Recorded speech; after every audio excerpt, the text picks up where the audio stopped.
You went to primary school with Ruslan Kogan. What was he like as a kid? Did you ever have thoughts that he would end up being the e-commerce powerhouse that he is today back in primary school? Well, as soon as you come in talking like they're a retailer, it's like game over. If you knew nothing and you were starting from scratch, which is a lot of people, what are the steps you need to take in order to get a digital experience up and running? Or if you're at level 1, how do you move to level 2 and move up that digital maturity curve? You think you know everything. You might have been running a couple $100 million business in retail, and then you've come into this world and it's totally different requirements. Welcome to Add to Cart, Australia's leading e-commerce podcast that express delivers all you need to know in the fast-moving world of online retail. Here's your host, Bushy. Is anyone else low-key or high-key freaking out about B2B e-commerce? If you've been ignoring it up until now, it might be time to sit up and pay attention, because B2B is officially having its moment. And who better to help us make sense of it all than someone who knows every nook and every cranny of the B2B e-commerce world? That sounded a lot dirtier than what I wanted it to be. But dare I say it, Australia's top expert and ultimate connector in the B2B space joins me today. Welcome to another episode of Add to Cart. My name is Bushy, joining you from the land of the terrible people here in Brisbane, Australia. Today, we are diving into the transformation of B2B e-commerce with Brett Sinclair, founder of the B2B e-commerce association. Brett has worked with major brands like Woolworths, Bunnings, and Officeworks, helping them innovate and scale their digital operations. He is a true leader in this space, and we're lucky to have him here to break down the challenges and the opportunities that are reshaping the B2B landscape. In this episode, we will unpack a growing trend of retail businesses who are jumping into B2B and the ripple effects that is creating across the industry. We will also explore why creating a seamless B2B experience isn't just about the fancy tech. Sorry, sponsors. It is about rethinking everything from pricing models to internal structures to meet the needs of business buyers. Plus, Brett will share his take on what is next for B2B e-commerce and what to expect at the upcoming B2B Commerce World conferences. A quick reminder, if you haven't already, sign up for my weekly e-commerce newsletter. Every Tuesday morning, I send out the top e-commerce insights plus 5 must-read stories, research, and case studies to keep you ahead of the game. It's free, and you can sign up at addtocart.com.au/subscribe. A massive thanks to our partners, Shopify and Klaviyo, for making this episode and this podcast possible. Now, let's get into it with Brett Sinclair from the B2B e-commerce association. Brett, welcome to Add to Cart. Mate, great to be here. It's a bit of a long time coming, so I cancelled on you before Christmas, so I'm excited to finally get on. I believe you're a bit busy. It seems to be B2B. It's got a bit of momentum at the moment, doesn't it? Yeah, it's kind of been a bit of a crazy ride the past couple of years, and particularly the last 12 months. Yeah, we've been doing a lot of interesting things. So, yeah, I definitely feel like 2025 is going to be a really big year for the B2B commerce industry. And, yeah, I'm looking forward to unpacking some of that today with you. Yeah, same. We haven't done a lot in the B2B space, but that was our conversation. I said, we need to really be kind of broadening out because it is becoming a part of all businesses. I don't think in retail there is as clear definitions as D2C, omnichannel, B2B anymore. It seems to all be merging, and the opportunities are out there for different models within the same business. So I think it's really important that we explore that. Before we do, I want everyone to get to know Brett. We met when you were at Adobe and I was at Super Retail Group, and we were talking about all things technology and platforms. Where did your passion for B2B come from in order to start the B2B e-commerce association? I think like a lot of people, actually, a call I had this morning, this guy mentioned this, and it's really true. It's a lot of people in B2B commerce, they kind of just fell into it.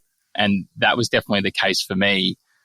When I first started in the space, I started in the retail space, which I think is like, some of the things we'll cover today around like the opportunity for people that are in retail and potentially moving into B2B roles, but working for an online retailer in a very basic role, and I kind of cut my teeth kind of understanding the end-to-end kind of world of e-commerce in the retail environment. Who was that? That was with Milan Direct, if you remember that brand. It used to be started by Ruslan Kogan and Dean Ramler. Yep. Yeah, I think they got acquired. I think they ended up getting acquired by Temple and Webster. All your good work, obviously. It was actually, I was just like, I knew nothing, and it was funny because I knew Ruslan went to the same primary school as me, and he gave me a job there. And, you know, I really had a really basic understanding of what e-commerce was. I remember my dad said I was working in finance and accounting and I just really didn't belong there. I had a job at Deloitte and I was kind of figuring out what I was going to do next. And my dad was always a pretty forward thinker, and he wasn't in technology really at all, but he was actually in change management, which is kind of interesting now because, you know, in the B2B commerce space, it primarily is what it's all about, right? Is change. So we always have a lot of interesting discussions with my dad, but he said to me, oh, you should look at this e-commerce thing. Like if you get involved in that sort of stuff, it's probably going to go somewhere. So I started to dabble in that, and then kind of fell into some working with some manufacturers and distributors that were looking to, you know, at the time, more of those brands at that point in time were looking at more like D2C opportunities. And you know, that's what I thought the world was. I really didn't know much about B2B e-commerce and what that world looked like. But I was lucky enough, and I say I kind of fell into it. I created a relationship with a brand called Intershop, which was not a very well-known brand down here from a commerce platform. They're B2B. They're an e-commerce platform, but primarily really focused on B2B. And they had a really interesting history. They were one of the first, and there's people, you know, back in Germany that will claim they were really the first ever true enterprise e-commerce platform. They started launching complex enterprise solutions in the early 90s, which is like really early. And they were doing massive implementations of B2B commerce for huge companies. So they had a really rich history of complex B2B. And I was, you know, looking back, fortunate enough to land in there because I got exposed to that world quite early on. And I learned from a lot of really smart people there about, you know, how that world works and the complexity and other things. So that was kind of the journey that I went on into that space. And then I ran my own agency for a while where I was operating. I had a model that was geared towards manufacturers and distributors and helping them get enabled with a commerce solution and a marketing play. And so we had a business where we were really in the weeds with the customer, and we were kind of operating platforms. So I kind of had a really, I guess, end-to-end exposure of, you know, what it's like to be operating, what it's like to sort of work in the software sort of vendor world, what it's like to be a systems integrator selling services. And then I went to Adobe for a while after that, where we first met. And it's kind of how I kind of got the exposure in the whole space was across, you know, kind of worked across the different parts of the ecosystem. So it was a bit of a journey to sort of where we are now, I suppose. That's awesome. And I can't let you go without asking, you kind of glossed over it there. You went to primary school with Ruslan Kogan. What was he like as a kid? Did you ever have like thoughts that he would end up being the e-commerce powerhouse that he is today back in primary school? Well, no, not really. Like it's an amazing story, right? And like I remember, because there was, you know, Ruslan always tells us part of his story that his parents were Russian immigrants. Yeah. And, you know, there was a commission housing across the road from the school. Yeah. And little did we know that when we went home and I would go in the backyard and play cricket with my brother, Ruslan was building computers and starting businesses when he was like 8. So it's a pretty amazing story. And, super, super smart guy. So, yeah, it's been pretty cool to watch on where he's got to and achieved. So, yeah, I've enjoyed seeing that play out. Now, the B2B e-commerce association. I want to hear more about this. So, firstly, what is an association? Because I'm interested in the model, and then how does the B2B e-commerce association work? What's the purpose? If I take you back to the kind of beginning of it, like what kind of sort of inspired it was B2B e-commerce has been around a long time. Like I said before, like, you know, businesses have been doing this since the early 90s, different forms and variations, but it kind of been in the background, right? just not many people heard about it. Manufacturing distributors, they're not in the main sort of places that you'd find a retailer, right? And in terms of where their businesses operate, they're out in business parks, a lot of unsexy things, right, that you wouldn't even know about. And you just don't even think about as a daily consumer of where all these things come from, right? So when I looked at that world and the way that e-commerce kind of moving, and the retail community had started to get a lot more mature, right? Mm-hmm. Like there was every conference you'd go to was very retail centric, or it was being marketed towards retail. And then there'd been mature ecosystems that had been developed around the people. There's awards, all sorts of things. But as things sort of progressed, more and more manufacturers and distributors that were starting to emerge as, and I think the D2C thing sort of really triggered this off because like a lot of these guys would have had, procurement portals and they're doing EDI and things for a long time. But a lot of people started to dabble in the D2C world and saw that as an opportunity. So I think more and more of those people started to come to events. Yes. And as those people got more mature in their thinking about e-commerce and they got further down the line with delivering solutions for their customers, they realized that, hang on, like I'm going to these events and like this is not relevant to what's going on in our organization. Like all the things that people are talking about here. And I think as the retail world got more mature, if you look back, they kind of, a lot of them tried and failed. Yep. Like they started out as thought, this is an IT project. We're not sure that how it's going to impact the stores. We'll kind of dabble in it. And then they made a lot of mistakes and then they learned from that again. And then they re-platformed, did the re-strategy, fully integrated into the store experience. And people understand that they don't say the word e-commerce in retail now. It's just retail, right? Unless you're an e-commerce podcast and then you have to call it e-commerce. Yeah. Maybe we know that we've done a good job when we have to drop the word E from the B2B e-commerce association. But so people were starting to go to the events and those things and more. And, and then I was just seeing this sort of firsthand. It's like there's no relevant sort of agenda that is consumable for these people. And as you talk to people over time, they're like, I used to go to that stuff, but I don't go there anymore. Like, it's not really that useful for me. I enjoy the networking. At the same time as that's happening, so consumer-led online retail is maturing and really becoming simpler. So you think about the time, if I think that you're referring to is there's a lot of plug-and-play solutions. It's less IT heavy, more consumer focused. Is there also at the same time this underlying pressure on B2B not to use archaic kind of table-led systems and actually make it more user-friendly because that's what customers are experiencing in their own lives, so they expect it in business as well? Yeah, definitely. So, more and more expectation and pressure is coming on the B2B, whether you're a manufacturer or distributor, to have an experience, right? A digital experience that it does involve usually placing orders. But if you think about the B2B experience, it can extend a lot further than placing an order, right? You're talking about other things like gathering information. They want to be able to view their account. They want to be able to pay invoices. They want to be able to assign certain workflows to other employees that may need to purchase. And depending on, there's a lot of complexity in B2B. So depending on the industry that you're in, whether you could be in health and medical or you could be in agriculture or industrial or chemicals, and, that digital experience can vary dramatically, right, for what the customer needs, the buyer needs on the other side. Whereas in retail, not saying it's not complex, incredibly complex, but if you're selling shoes versus sporting goods or beauty products, a lot of the requirements are very similar.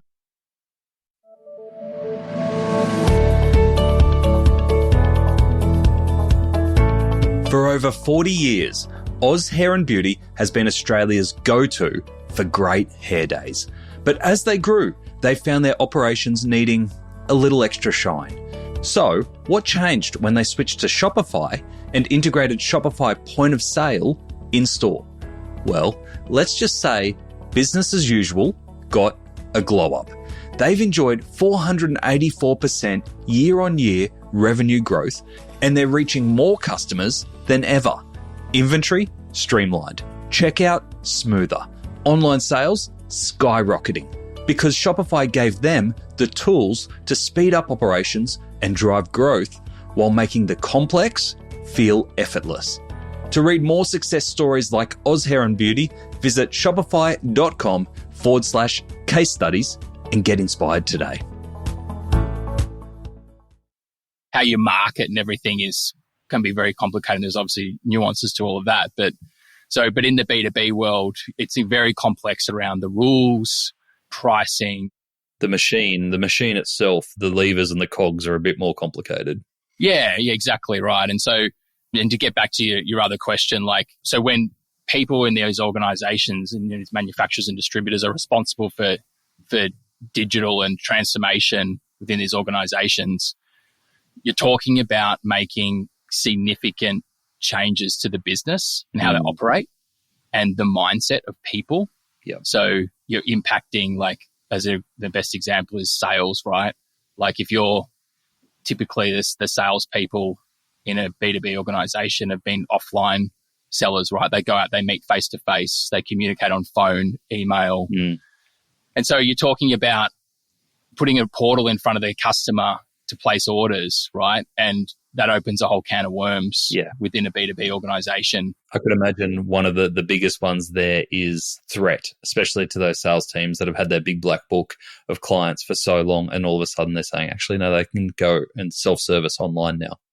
That's right. It's exactly. And that's their world, right? They go out and they see the customer and they sit face to face and they wheel and deal. And the funny thing is people automatically think that's all, the threat of you're going to be replaced, but it's really not the case. It's more about taking away a lot of those mundane tasks, right? Of just order taking and doing administration. And what, most of the brands find that implement it correctly is best sellers are like, this is amazing. Yeah. I love B2B e-commerce because I don't have to do any of this admin work anymore. I can just be more of a strategic seller. Focused on the relationship. High impact relationships, or more time to chase those new accounts that they want to land, right? So all of those challenges, and then we're just talking about sales, and you talk about the executive team, trying to get them to buy into this when there might be from a baby boomer generation or a 56-year-old family business that has always operated a certain way. So you've got people that are in these organizations are responsible for these transformations that they feel very lonely in their roles.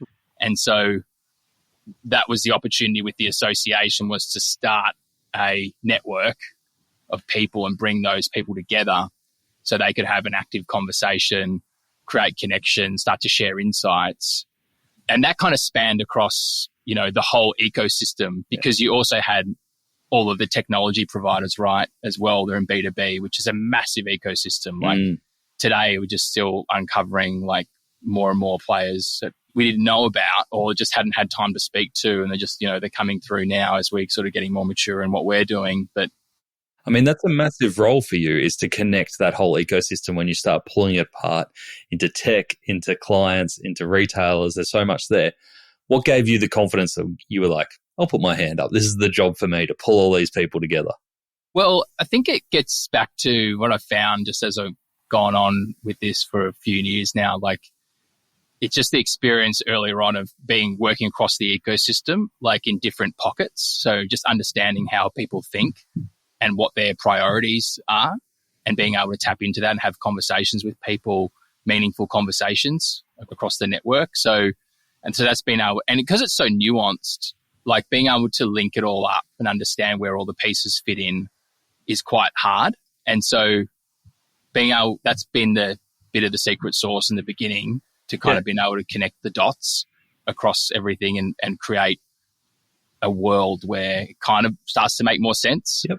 So, that's really kind of what our, goal is, particularly now as we kind of move forward, kind of really just hyper-focused on the education piece, right? And that's the big gap, because we've got more and more people coming into it, working in organizations, and they're responsible, like I said, for huge changes. And I think sometimes the executive don't fully understand what you're asking that person to do within an organization. And we want to educate more of those leaders and executives to help them understand that they're not going to be able to do it on their own.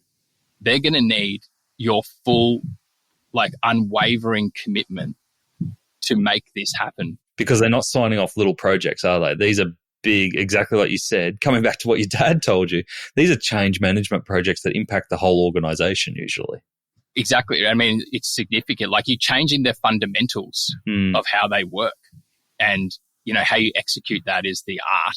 And what's really cool is, as the industry is getting more mature now, we've got more and more people joining the association. They've got like great stories to tell and they want to share their story because they know how hard it is. And you've got people have cathartic experiences when they can have a chat to someone who's experiencing the same pain as them. Because they just don't, like these B2B guys, like they just don't get the opportunity to meet many other people that are going through what they were going through because there wasn't a place to connect on this previously. And you're also in a factory or a warehouse 60 kilometres out in the back of Western Sydney. Exactly right. Exactly. So it's just it's a different world. So let's unpack the association because I'm keen to kind of pick your brains on B2B because I know a lot of our audience might be in consumer retail but have B2B in the back of their minds. So I'd love to unpack and get your thoughts on that. But before we do, let's unpack the B2B e-commerce association in how you bring that network and that education together. So you said before you have members. How do members get involved? Yeah, so we've got an online world where people can connect, and we've also got a physical world where we're running events as well, which we started 2 or 3 years ago now. So basically, anyone can come and join. So if you find us, you can come to the B2B E-commerce Association website. You can get started and sign up a free account. Come into our community. There's things that you can consume. There's resources that are available to you. There's people that you can connect with today. I'm in there. It's some great conversations, few webinars now and again, events, good fun. Yeah, exactly. So, we're really doubling down 2025 on our sort of online events. So we've got heaps of our tech vendor partners and other practitioners that are wanting to tell their story who will be doing more and more of that content. So you'll be able to sort of tune into a lot of that and that'll give some great insights. And, I say to anyone that comes in, and we send these emails out automated as people sign up, but there's opportunities to, I jump on a call with anybody, right? And love to hear about people's personal journey in this space. Like, what are the challenges that you're facing? How can we help you? That's really what we're here to do. We're here to serve our members. So, and ways that we help, sometimes, if you're looking for you've got a certain problem you want to solve, we'll give a point of view or connect you with someone that we think might be able to help you solve that problem. Or it could be, usually I like to connect other practitioners. I use the word practitioner. A lot of people that listen to your podcast would call themselves a merchant. Yep. So we sort of more, call it a practitioner or a professional inside the association. But, we like to connect people with other professionals within the group that we think they would connect well with, that may have some good insight for them. The one the other day, someone who was quite junior and similar things what I described, landed in a pretty big role and it needs help, And so we connected her with a pretty serious digital leader that had been around for a while to sort of, catch up and have a conversation. And there's a lot of people out there that want to have those conversations as well. They like to help. So we're really excited about that sort of stuff and helping people. So, but you can come in as a free member, but then once you sort of, get into the association, you'll see that we've got an education offering. So, we launched that at the end of last year and it was a lot of work. Justin King, who is a business partner of mine in the US, he'd been one of the early, if not one of the biggest thought leaders in the space for a very long time. He recently poured his heart and soul into creating our first official industry certification. So you can now become a B2B commerce professional level 1 certified practitioner. Yep. So you can come in and take that course. And so if you're looking to do a fundamentals foundational learning experience, this course is really awesome because it takes you on a journey of, talking you through all of the different business models in B2B, some of the, the key vernacular that people use in the space, how things operate from end to end. Yep. And then we kind of move into talking about what e-commerce means in the context of B2B and manufacturing and distribution and how those business models connect with the world of technology. Because, there is a huge gap and variance in, and interested to see, what you think of this, compared to where retail's at. But there's a significant gap and variance between people's understanding of the fundamentals in this category. And it comes down to complexity and also just the maturity of the industry. But, not many people still fully grasp like the end-to-end. Yeah. And that's always the hardest thing. And I found it the hardest thing when I got into e-commerce is just understanding the end-to-end.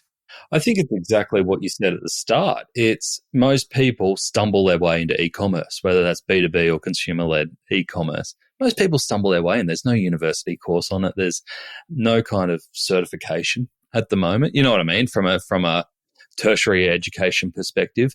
And you either come through as a marketer or a tech or a leader or operations perspective.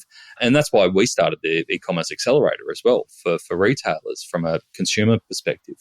And just to lay those fundamentals down, because I find that the first thing you need to do is you've got to have everyone speaking the same language.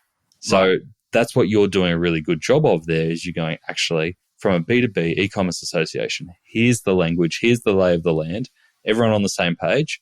Great. All right, let's have great conversations on top of that.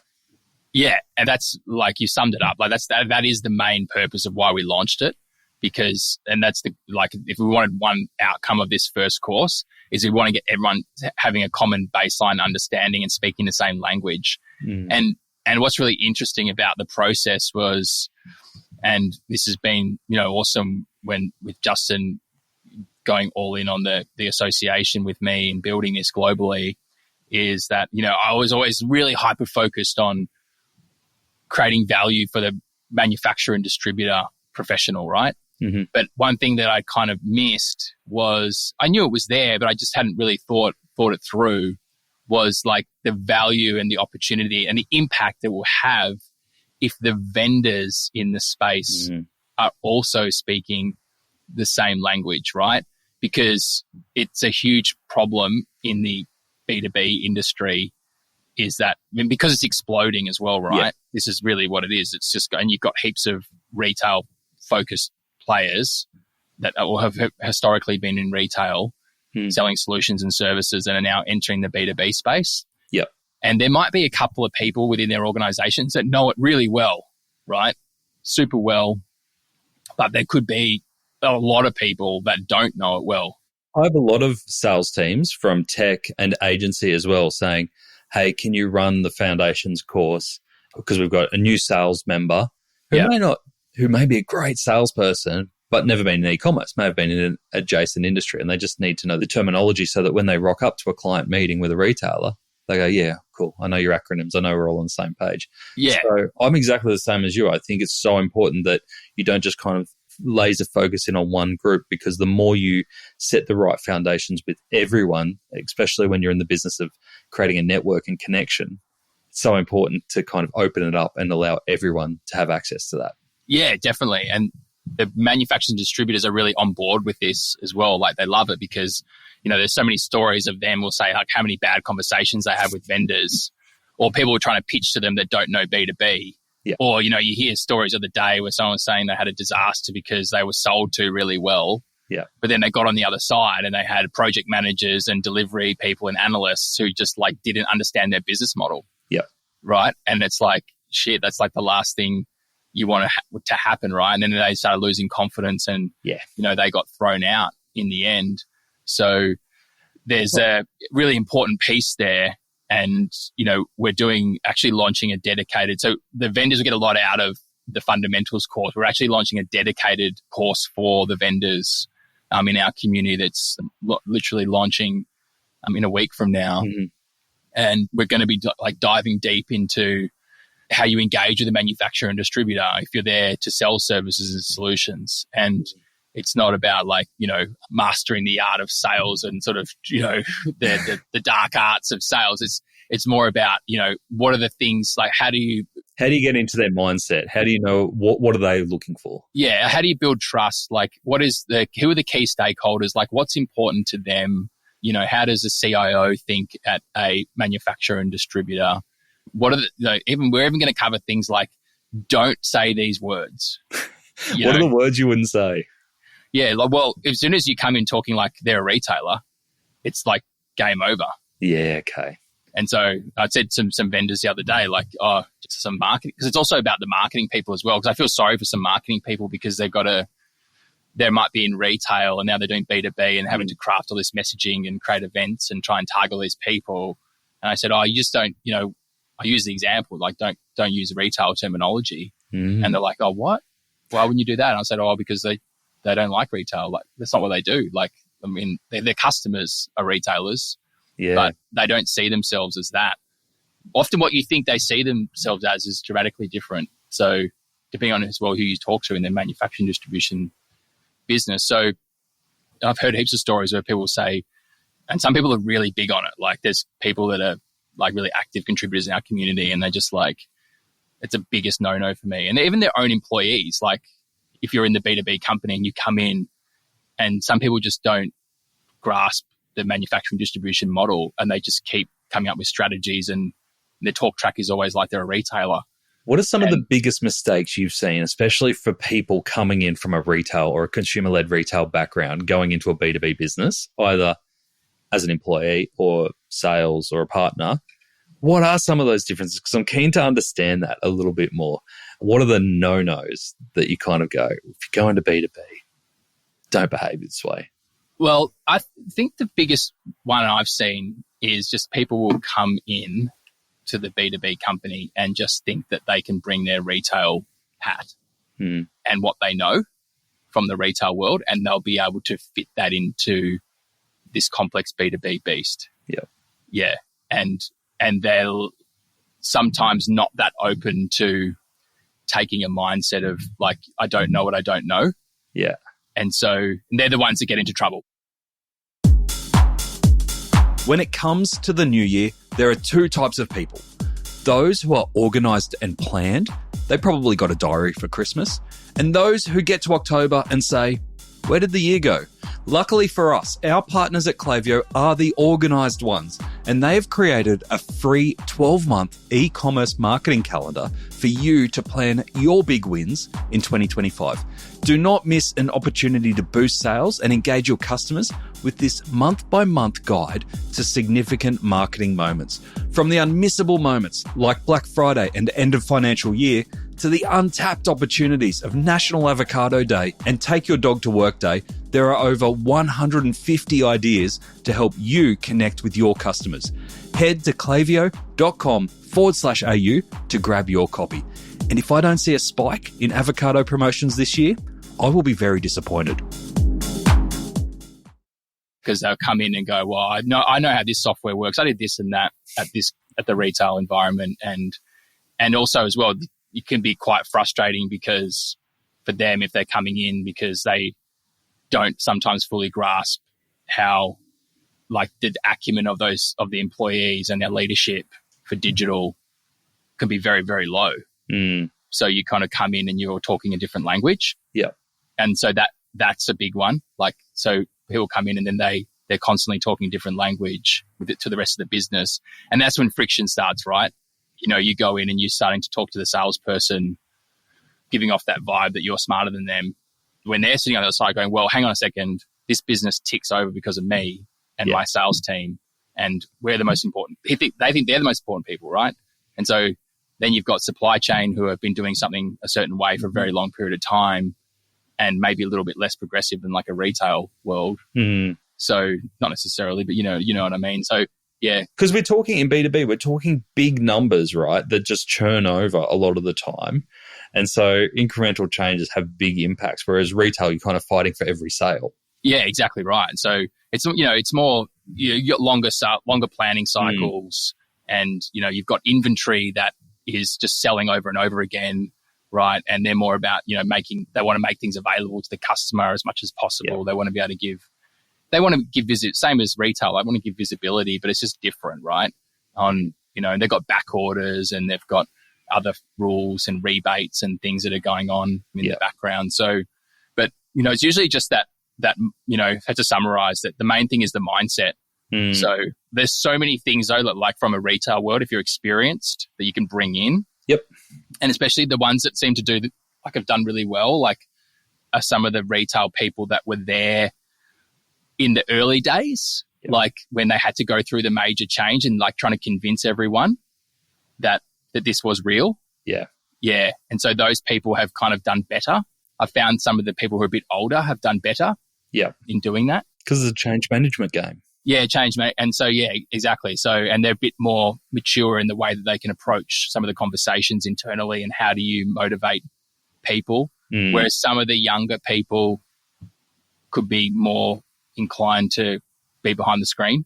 Yes, exactly. Like I'm going to get in and quickly change stuff and I'm going to be hands-on and fix it when actually this is a longer process. Yeah, exactly. And you got to be sitting with people and like, say Amber McDougall was one of our rock stars, from Laminex, and she's been really active in our community and presenting in recent times has been awesome. But she talks a lot about how much you need to go see the customer and sit down with them and understand their problems, right? And like she's almost like they've achieved a lot, the team at say Laminex. She's actually Fletcher Building Group now, but she was driving CX and digital Laminex and had an awesome team. And they would talk a lot about how they were almost going out weekly, like doing customer visits, like just to get really in the weeds and understanding their problems and what they wanted from a digital experience. And sometimes you speak to the people that are struggling the most with customer adoption. And so when I say customer adoption, people listening to this, it's moving your offline orders to online, getting them to use the system, right? That you've built. People that are struggling the most, often you find that that's one of the things that they're not getting out to the customer enough, right? And haven't gone through the right process. So that's a big thing that we're going to focus on though, like moving forward, is like how we want to help more with those problems and we want to give people more actionable frameworks to do those problems, because it's actually very, very difficult. I can give you the steps which we're doing. Like Justin ran a customer adoption masterclass recently. We can do the steps that you can take, but we want to go further with that and give people a lot more tactical stuff to help them get through that, those processes. You mentioned before that B2B is complex, and I think there is that assumption out there that it's complex, but I'm keen to get your take on whether you think that's as real or if it's over exaggerated in the general world. But also, if it is complex, how do you create courses and education that kind of make it accessible but also relevant for all the different verticals and industries that you go into? Like you said, there's so many changes between the two. So I guess my question there is complexity around B2B. How do you take people on a journey to upskill? I mean, similar to retail, like you've got your steps that you need to take, right, in order to uncover like what is it that the customer wants? What does the experience need to look like? Yeah. It's just a little bit different in the B2B world, and there's sort of things that you need to focus on a little bit more and it depends on where you are in the digital maturity curve. Like, so we're more taking the mindset of like moving forward of we want to have experiences for people that like if you knew nothing and you were starting from scratch, which is a lot of people, what are the steps you need to take in order to get a digital experience up and running? Or if you're at level 1, how do you move to level 2 and move up that digital maturity curve? But it's a good question you ask, because it does vary dramatically. Like, to use an example, like someone asked me the other day, what's like the most complex, B2B implementation you've seen? I've seen many, but like one really good example is a company called Incitec Pivot. They do fertilizers and explosives, right? And the experience of that, when you go in there, if you want to buy fertilizer, it's a real time, you're buying different blends of fertilizer for farming, and all the pricing and everything is real time. You need to have, because it's commodities as well.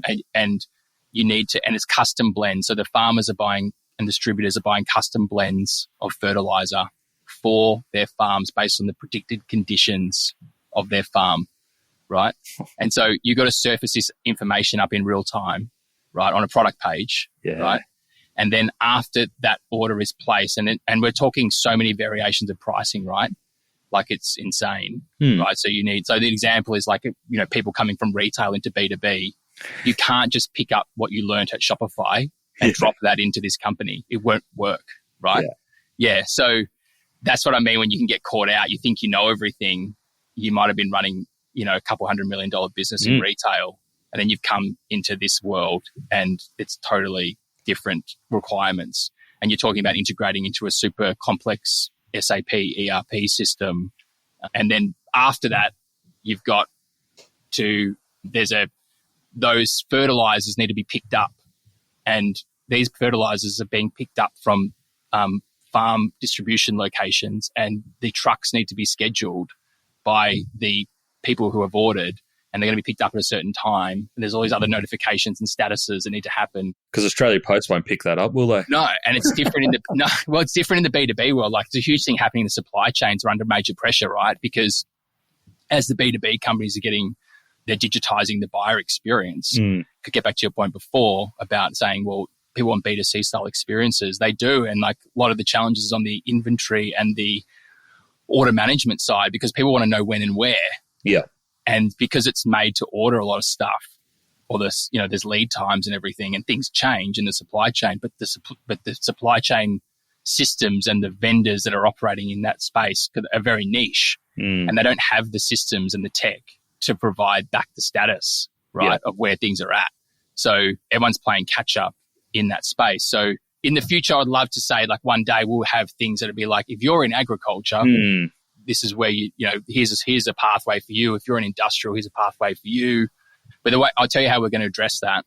So a lot of our courses and learning will be around the general things, but all these things are like across each of the industries are similar. Like, they've all got complex pricing. They've all got a sales team that are doing things a certain way, and you're going to have to, it's probably what you're doing is probably going to impact that. And I think it's important to know those foundations across the different areas of finance and product and customer, so that you know what options you've got. So you're not just prescribing, this is the way that you do agriculture, this is the way that you do manufacturing. You need to know what's in your toolkit. Yeah, exactly right. And so, but what we're going to be launching this year is a peer group model as well. So we're going to be able to connect people, other practitioners that sitting similar in their seat, or maybe you're just below some of the people, depending on what your ambitions are. And we're going to connect people in a formal setting where they'll meet once a month, and they'll be able to talk about a lot of these challenges that they're facing.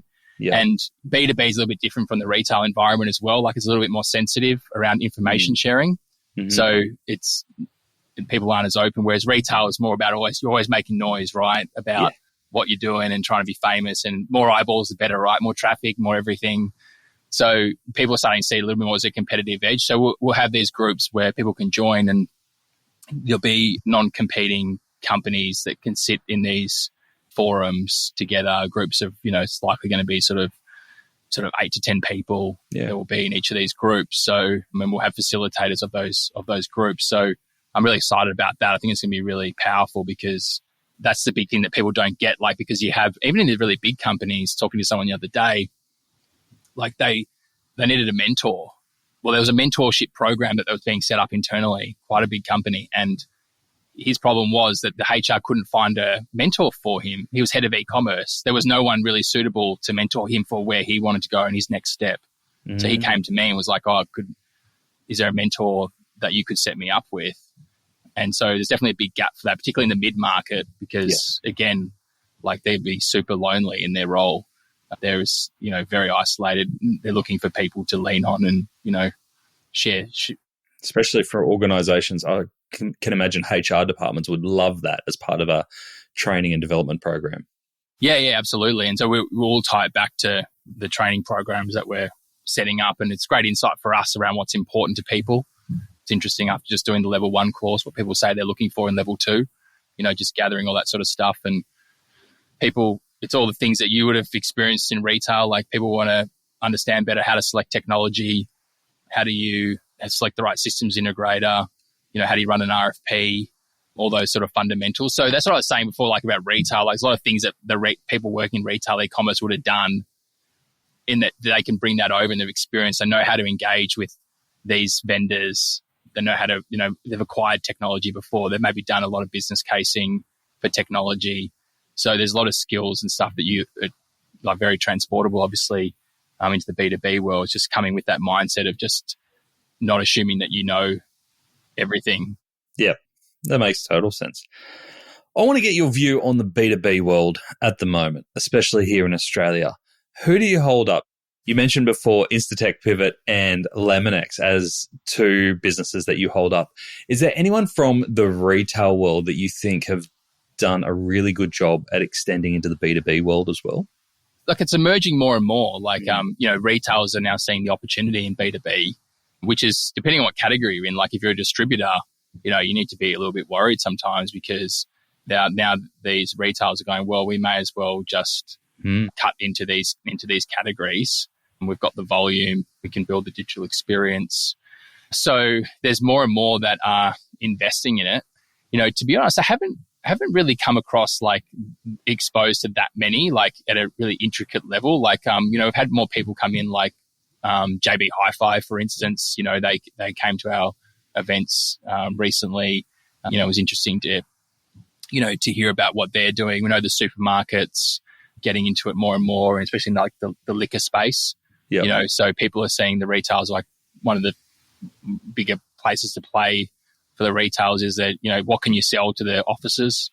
The likes of Officeworks, and those sort of players are, got pretty big B2B businesses you just don't even know about, right, in these big commercial accounts. So the opportunity is definitely there.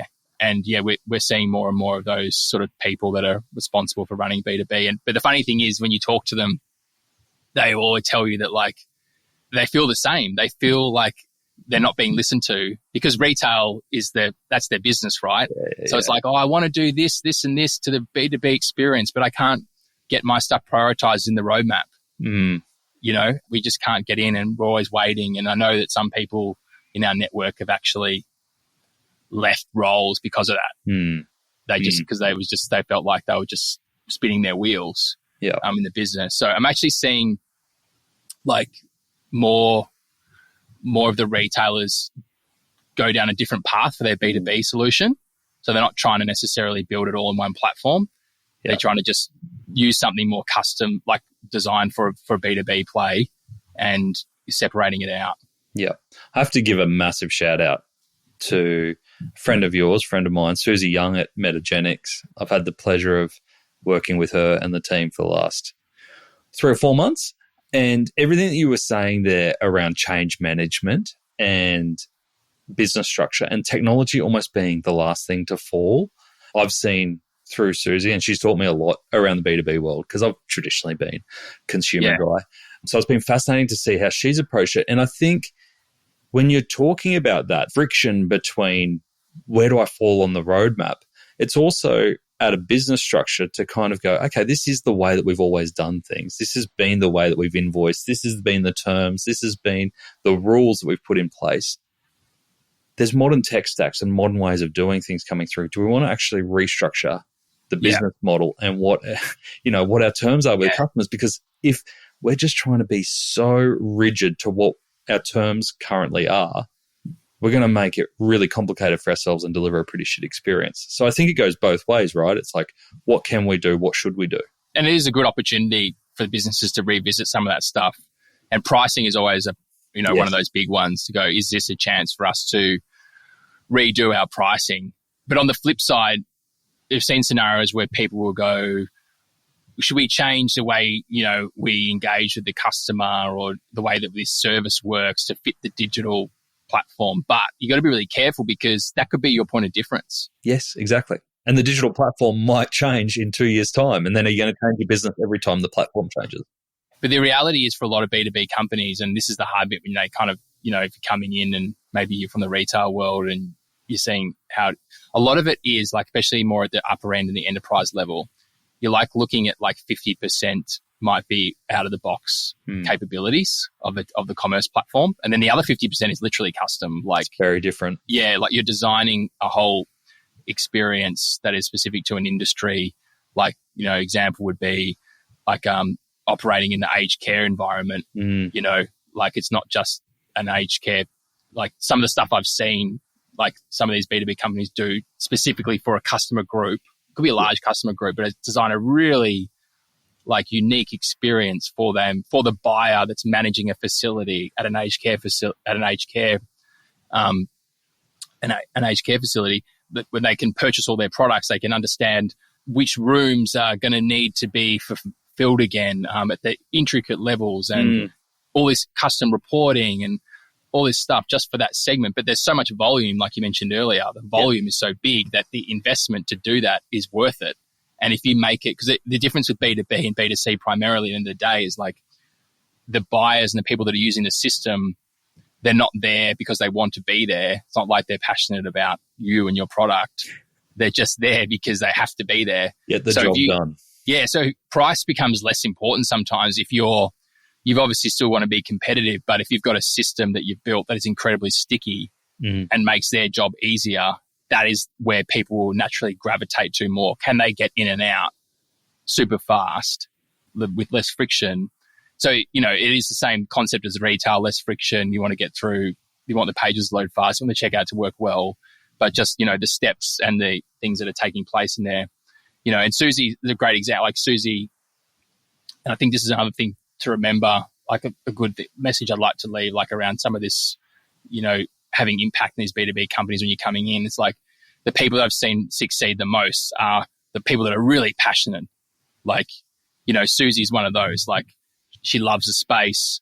She believes in what she's doing. She believes in herself and what she can deliver for the organization. So you would have seen firsthand probably, I'm sure there's different times which you have to push pretty hard, right? She does it in the nicest possible way too, but she somehow has this Jedi mind trick. She'll be listening to this and she'll be laughing in the car, I know. Yeah, exactly. So that's the art form that's hard to teach, right? That's why I think where people connecting with others like Susie in our network, can share insights and, have a particular problem or a particular person that you're trying to overcome and, what are the... Because that's the kind of skills that it's hard to put down in a course or a piece of paper, right? You actually need to experience it from someone and to talk it through with someone to understand scenarios. Yeah. And that's one of the cool things actually Justin started doing in the course. He's got this thing called Straight Talk. And so it'll be, we've got modules, Justin's talking, explaining things, but then we'll get a practitioner on, like a Susie, to give their real world insight into what Justin has just spoken about to help some of those concepts land a little bit more. But yeah, you've got to, there's going to be times where you've got to really back yourself as well. And, there's a lot of, but there's definitely great opportunities to streamline things with the technology. And I think that they're all valid conversations that have to be had within the organization as to, what makes sense. And again, this is why more people need to be educated on the fundamentals, because if Susie's having to have those conversations with these key stakeholders and they just don't even know the baseline of anything that you're talking about, it's so hard for you to get what you want. Like, it's different for Susie because she knows, like, she can go with confidence and talk. She knows how to talk at the executive level. But if you're not at that level yet, like you're doing this for the first time, and it's very easy to go, oh, you know what, I'm getting some pushback here. Like, do I really want to keep going? Maybe I just fold to what this sales guy's saying. Well, after this, on my list for this month will be to complete the Foundations course in B2B. I'm looking forward to that. You've got me excited now. Yeah, mate, we need you as a certified professional. I will be certified. Don't worry about that. I'm waiting for the big shout out on LinkedIn. So, yeah, it's good. So what is next for the next 12 months, Brett? What's big for B2B E-Commerce Association? So we're looking to get as many people educated as possible. Mm-hmm. So that, we're excited to we're talking to a lot of our members about how we can get them to be certified professionals and also people in their teams. Mm-hmm. And a lot of this as well is about like getting more recognition for people. Yeah. So, and you would see that in the retail space still, like, it is a profession. Like you and I were involved in I don't even forget the name of it now. What is that thing we were doing where we're trying to get the e-commerce professional listed as an occupation, right? Yeah, with the Bureau of Statistics. So if people are renewing their new passport and they can tick the box e-commerce professional, that's because of you and I. Yeah, amazing. So, I don't think we've succeeded, but... No, I don't think it got through. I know.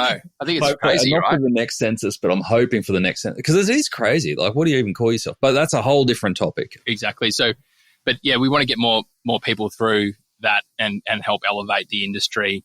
And we've got a podcast launching. We've got other, like I said, we've got all the webinars and the content coming through from a lot of our partners. So we're really, really focused on taking our community experience to the next level in the online world. And then we're really, really super pumped about, we've launched our own conference series this year. So it's called B2B e-commerce World. And we're doing it in the UK. We're doing it in Melbourne in August. Nice. And we're doing an Americas one in Scottsdale in Arizona in the beginning of November. So to focus in on the Melbourne one, this event is going to be like nothing that has ever been done before in the space. It's going to be hyper-focused on delivering value for the digital leader and their executive team. Because to address like all the problems we've spoken about, like on this podcast, like there isn't really an experience at the moment where the digital leader in these organizations can, bring their executive team along to an in-person event and consume really high value, high impact thought leadership that, gets these guys thinking, inspires them to take action, because sometimes you're always beating the drum internally, right? And sometimes people can get tired of your voice, and you just need to take them somewhere where they can see what other people are doing, right? Yep. Yeah, like hear from the experts. So, and we're building a pretty cool ecosystem of people that are really great speakers and have some like opinions to share and a point of view, and so we're bringing all of that to this event. Awesome. And we're designing it in a way that you get value out of it. Like I said, if you're a digital leader or a team member, there's something there for you. And we're going to have workshops and stuff like that, which I know you've been doing a lot of in the retail space at events, which will be the first time that's been done. Yeah, cool. And then the day two will be very executive focused, and we're going to wrap up the evening experience with an awards night. I knew you were going to say that. I knew it. I knew that was coming. Good conferences need a good awards night, don't they? No. There's no sort of junket fun experiences for us yet. So yeah, so that'll be like the industry celebration night. So yeah, so we'll get that pumping. I've marked you as a judge. So okay. All right, you're on board. Let's do it. Yeah. August in Melbourne. Put calendars in. Yeah, exactly. We're going to start getting it out now. But yeah, we're in full flight on that. And yeah, it's getting phenomenal feedback on the concept, and excited to it's really awesome to get the support from people. So yeah, we'll be doubling down on that, and just, creating that, that connection both, online and face in person, and we'll do some other smaller stuff as well throughout the year. But, there's a fair bit going on, but we're really excited about it. Awesome, mate. I love what you're doing. You're an inspiration to me in what we're doing from a consumer perspective, just to see how you're connecting and upskilling the B2B world. It's something that I look towards in what we're doing from a consumer perspective. So well done. And, you're making B2B exciting and accessible for so many people, which is not an easy thing to do, but you've done a great job of it. Yeah, thanks, mate. It's been really good, and we've got an awesome team that's sort of getting on board, and there's more, so many passionate people, and I'm excited as well I think there's some cool stuff that you and I and the Add to Cart community, I reckon we'll be able to do together in the future as well. I reckon there's some collaborations and interesting concepts that will be valuable for both the retail and the B2B community as, more of these things start to converge, and heaps of career opportunities. So, mate, it's been awesome. Thanks for having me on.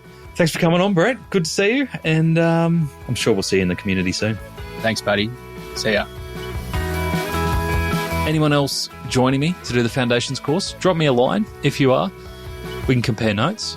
I'm not anti-cheating, just so you know. All right, here is a quick recap of some of the key takeaways.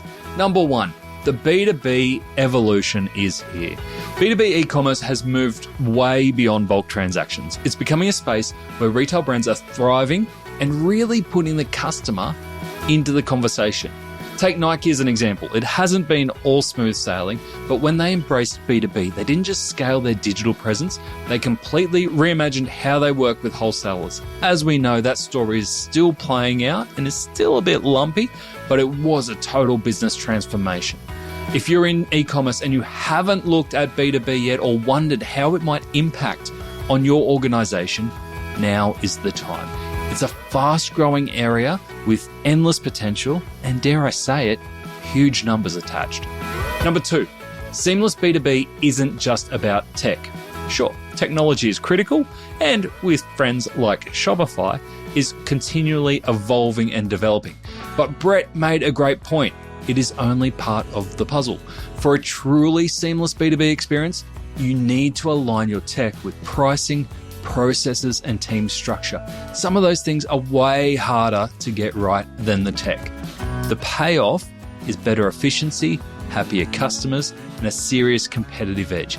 If you are only looking at B2B through the lens of a technology transformation, you will be missing the bigger picture. And number 3, the future of B2B is collaboration. Look, B2B players, they love junkets, networking as well. We're not so dissimilar from our B2C friends. Brett's vision of B2B e-commerce being shaped by events and conferences is already happening. Events like the B2B e-commerce summit are really interesting, where Brett said that they're seeing 40% more leads generated than some of those more generic conferences. It's about attending, it's about engaging, learning, positioning yourself as someone who is either a leader or absorbing from others in this space. If you want to explore B2B, maybe this is the year where you kind of spread your wings and look at a B2B conference such as the e-commerce summit as something new to upskill and expand your horizons. If you got value from today's episode, please share it with a friend or a colleague who could use these insights around B2B. And if you have a moment, leave us a review on Spotify or Apple Podcasts. It really helps more e-commerce professionals find the show. And we always love hearing your feedback. A big thank you, as always, to our sponsors, Shopify and Klaviyo, for making this podcast happen. We love your support. Thank you all for tuning in. We'll catch you next week on Add to Cart. Before you go, we'd love to invite you to join our free e-commerce learning platform, Add to Cart Campus. Meet other professionals and learn from e-commerce experts to take your business and your e-commerce career to the next level. Register to join Campus at addtocart.com.au/campus. Now, if you enjoyed today's episode, make sure you share it with a friend or a colleague, or even better, leave us a review on Spotify or Apple. It really makes a difference.